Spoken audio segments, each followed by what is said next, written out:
चलिए, धनबाद में जो हलचल होने जा रही है, इससे आपको ये समझ में आ जाएगा कि मेयर में कौन प्रत्याशी आ रहे हैं, किस दल के लोग अपना अपना प्रत्याशी का सिलेक्शन करके सामने दिखाने का प्रयास कर रहे हैं। जीत हार बात का है, लेकिन यहां पे जो भी दल है वो भी उसके पूरे सपोर्ट में है। लेकिन कुछ ऐसे भी हैं जो अपने बलबूते पे आना चाह रहा है, अपना दमखम दिखाना चाह रहा है, और वो कर्म के बदौलत, यानी कि उनकी पहचान जो है, आप उनको देखते ही समझ जाइएगा कि नहीं, यही सही प्रत्याशी हो सकते हैं। लेकिन सवाल उठता है कि कौन है वो सही प्रत्याशी जिससे कि जनता का भला हो सकता है, धनबाद का भला हो सकता है, धनबाद का इंफ्रास्ट्रक्चर बदल सकता है। लेकिन सवाल है, फिर जनता खोजने का प्रयास कर रही है, आखिर मैं किसे चुनूं? हर बार मार खाती है, हर बार उसको मात मिलता है, हर बार सिर्फ आश्वासन मिलता है, लेकिन मिलता क्या है? कुछ नहीं, कोई विकास नहीं। लेकिन जनता भी त्रस्त हो गई है, त्राहिमाम हो गई है। हम आपको एक ऐसे शिक्षाविद से मिलवाना चाह रहे हैं जिन्होंने अपने बल पे एक पैरेलल आईआईटी इंस्टीट्यूट तैयार कर दिया और लाखों बच्चों को शिक्षित करके उन्हें रोजगार की कड़ी के साथ जोड़ दिया। शायद अब धीरे धीरे आपके जहन में आ रहा होगा वो कौन शख्स है। एकदम सही समझा आपने, मैं रवि चौधरी जी की बात कर रहा हूं, केके पॉलिटेक्निक के डायरेक्टर। अगर वो इस मैदान में आ रहे हैं तो शायद धनबाद के लिए सबसे बड़ा सौभाग्य की बात हो सकती है। शिक्षा ही आपका सही मार्गदर्शन दे सकता है, दूसरा कुछ नहीं। अगर हम लॉलीपॉप दे देंगे, पैसा दे देंगे तो आप खर्च कर दीजिएगा, लेकिन अगर हम आपको ज्ञान दे दिए तो वो आपका बढ़ते जाएगा, आपको वो रोशनी देगा, आपको वो सही मार्ग देगा। बच्चे का अगर एजुकेशन फ्री हो जाए तो आपको क्या लगता है? अगर आपके वार्ड में नगर निगम का हॉस्पिटल वगैरह बन जाए तो आपको क्या लगता है? ये कहने की बात है। पहले मिलते हैं हमारे शिक्षाविद रवि चौधरी जी से और आपको हम रूबरू कराते हैं। आप देख रहे हैं सब पर नजर। इस बार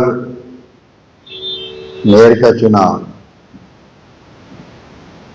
किसी पार्टी के चुनाव पे नहीं हो रही है, जैसा आप जानते हैं। भले कोई पार्टी सपोर्ट कर, और वो भी आप जानते हैं कि क्योंकि लगभग ये अब घोषित हो चुका है कि जनरल सीट अब हो गया है, तो मुझे लगता है कि जब पार्टी का झंडा नहीं रहेगा, पार्टी का चिन्ह नहीं रहेगा और पार्टी का लिखित जो है आप घोषित नहीं रहेंगे, तो ये माना जाएगा कि इस बार सामान्य सीट में भी किसी भी पार्टी का कोई भी उम्मीदवार नहीं है। अब जहां तक मेरा सवाल है, तो मैं भी यही समझ रहा हूं कि आज इस धनबाद के नगर निगम के चुनाव में हर एक पार्टी से कुछ न कुछ लोग आएंगे, चाहे वो भाजपा से हों, चाहे कांग्रेस से हों, चाहे जो भी लोग। और ये इतर अलग बात होगी कि उनकी समर्थन पार्टी की वो अंदर अंदर से होगी तो अलग बात होगी, वरना खुल के किसी पार्टी का इस बार टिकट का नाम नहीं आने जा रहा। तो मैं यही कहता हूं कि मैं एक वो उम्मीदवार हूं जो सभी पार्टी का हूं और सभी जाति का हूं। और आपने दूसरा सवाल पूछा है कि अगर आप जीत के आएंगे तो क्या करें।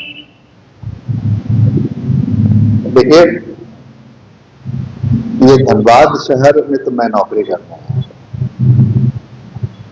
और नौकरी करके इस शहर में हमने जो है कॉलेज स्थापित किया, नौकरी से रिटायरमेंट लेकर के, वॉलंटियर DRS लेकर के। तो 20 साल लगभग मैंने नौकरी की, 20 साल लगभग कॉलेज में मैंने चलाया। हमारा अब सारे कॉलेज के साथ बिहार यूनिवर्सिटी और मेडिकल कॉलेज भी आ गया।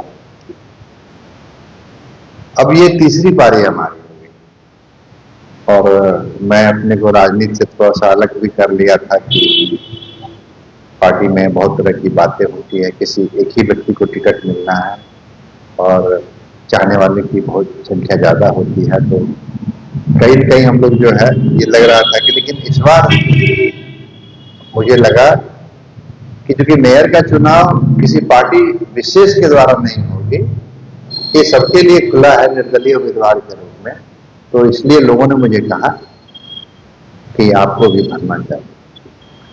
तो इसलिए मैं इस बार अपनी उम्मीदवारी और दावेदारी जो है मेयर में पेश करने की कोशिश कर रहा हूँ। जनता की बहुत सारी उम्मीद है, कैसे खड़ा हुई और निराश भी है, इसका जवाब देखिए, हम जो मेयर में हम अगर आएंगे तो हम बदलाव के लिए, और जनता की उम्मीद में खरा उतरने के लिए सिर्फ एक ही चाहिए, वो है कि एज ए मेयर आपको ट्रांसपेरेंट काम करना, प्राथमिकता तय करनी होगी और देखना होगा कि इस धनबाद शहर की नीड क्या है, जरूरत है। तो पहला जो हम अभी घूम घूम के देख रहे हैं लोगों के बीच में, तो नगर निगम को लोगों ने केवल वो जल, नल, सफाई, स्वच्छता, इसी सब पर जो है, वो गली नली इसी पर जो है वो केंद्रित करके रखा है। लेकिन जब इसके एक्ट को हम पढ़ रहे थे तो इसमें बहुत सारे सेक्टर हैं। उसमें एक शिक्षा का भी बहुत बड़ा सेक्टर है, उसमें एक चिकित्सा का बहुत बड़ा सेक्टर है, उसमें रोजगार का एक बहुत बड़ा सेक्टर है कि आप सेल्फ हेल्प ग्रुप तैयार कर सकते हैं, आप लोगों को ट्रेनिंग दे सकते हैं, आप लोगों को एम्प्लॉयमेंट दे सकते हैं, जिसको हम लोग सेल्फ एम्प्लॉयमेंट कहते हैं। तो अगर एक सेक्टर को देखा जाए, शिक्षा को, तो ये बहुत बड़ा प्लेटफॉर्म है।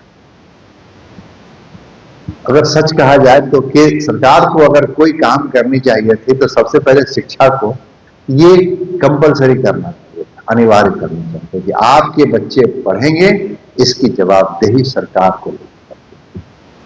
वो कैसे लेती?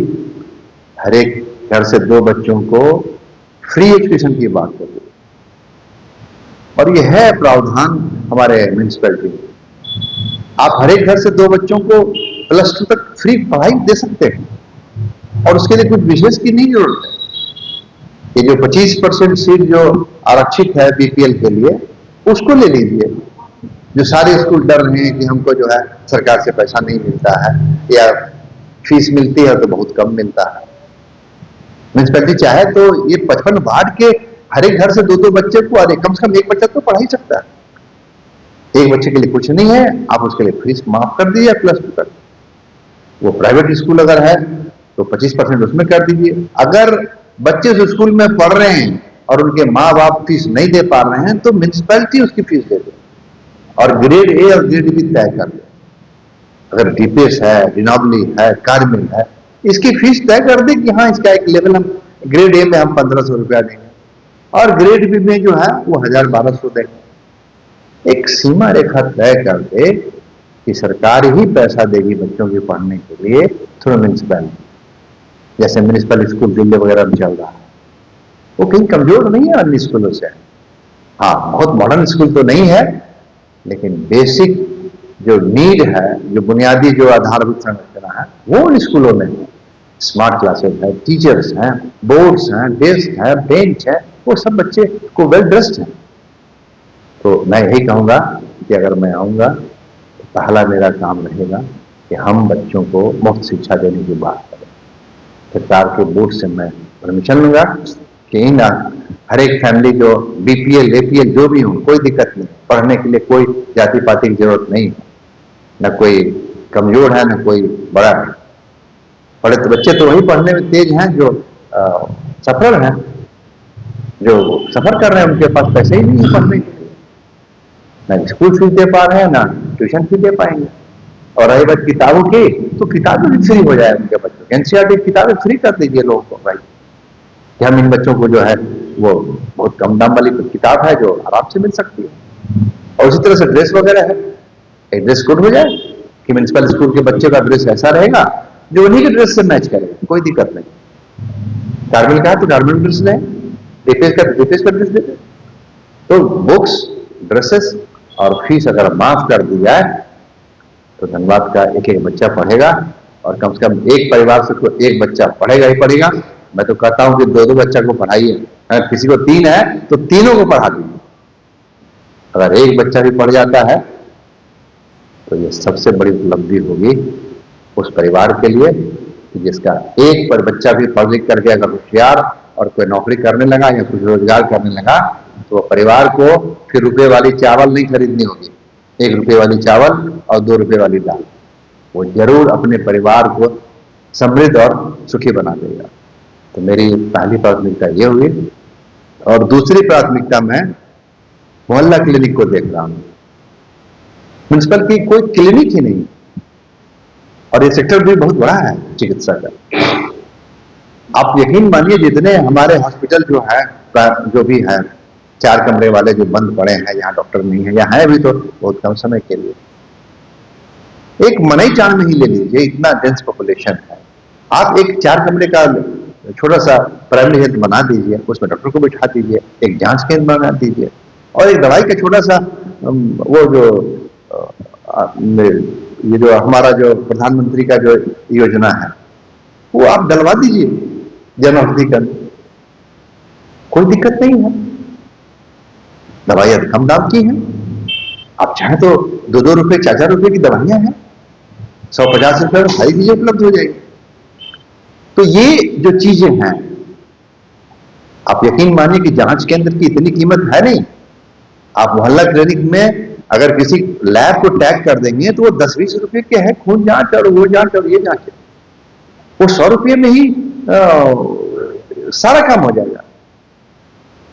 इसके लिए आत्मबल मजबूत चाहिए, सोच चाहिए कि हमें ये करना है, और ट्रांसपेरेंसी चाहिए कि लोग विश्वास करना शुरू कर दें ये हॉस्पिटल भी काम का है जिसके डॉक्टर अच्छे हैं। डॉक्टर को कॉन्ट्रैक्ट बेसिस पर डेली केवल 10,000 रुपए दीजिए, 3 लाख रुपया में बहुत सारे डॉक्टर मिल जाएंगे।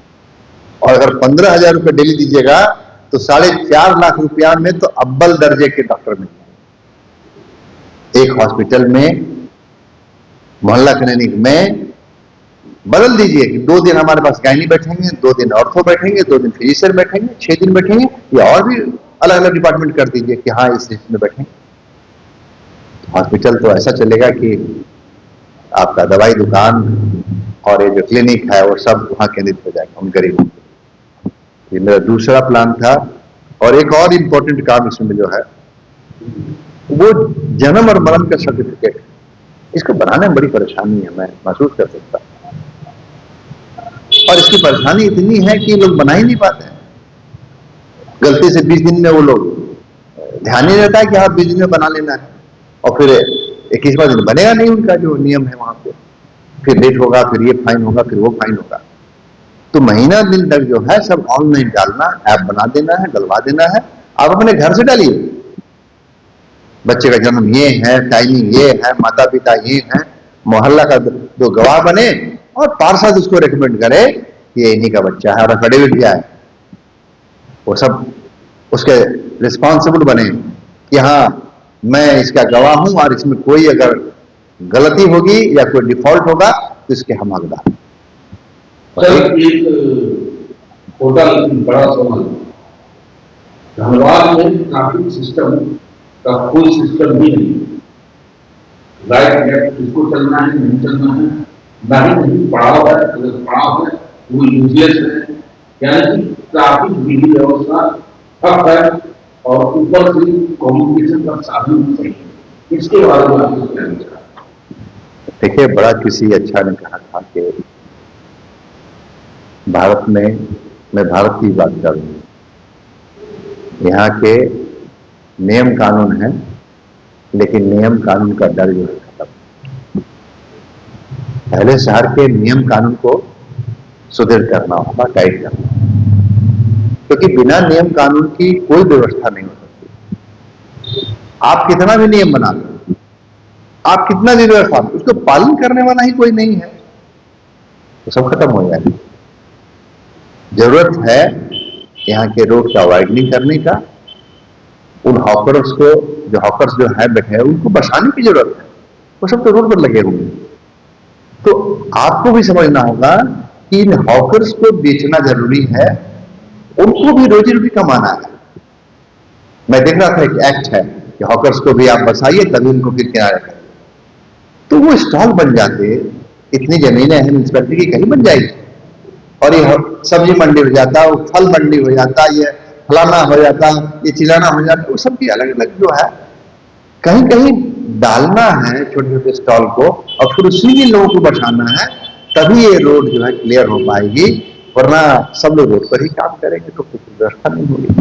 तो मेरा ये कहना है कि नियम कानून जनता को भी समझनी पड़ेगी, नियम कानून ऑफिसर्स को भी समझना पड़ेगा, और उसके ऊपर दृढ़ता से पालन करना पड़ेगा कि हम ही नियम को नहीं मानेंगे, हम ही कानून को नहीं समझेंगे, तो फिर नियम कानून का मतलब कुछ नहीं रह जाता। मुझे उम्मीद है कि पहले साफ सफाई, फिर ये जितने जो हैं लोग सब्जी वाले, फल वाले, गुपचुप वाले या ये वाले, उनके लिए सब रियल मतलब मार्केट छोटा सा बन जाए कि हाँ सब्जी यहीं बने मिलती है, फल यहीं मिलता है, या जो भी चीजें हैं। तो इस तरह से ग्रुप का टारगेट करके आपको सबको रिहैबिलिटेट करना है, तब आपके रोड पर साफ सफाई रहेगी और व्यवस्था अमल रहेगी। माधव अपार्टमेंट हीरापुर धनबाद स्थित चंदन स्टूडियो कई राज्य स्तरीय फोटो प्रतियोगिता में विजेता रह चुके हैं एवं राज्यपाल से भी सम्मानित हो चुके हैं। चंदन स्टूडियो शादी ब्याह के फोटो वीडियो को एक्सपर्ट टीम मेंबर्स एडवांस कैमरे एवं लेटेस्ट टेक्निक से करते हैं।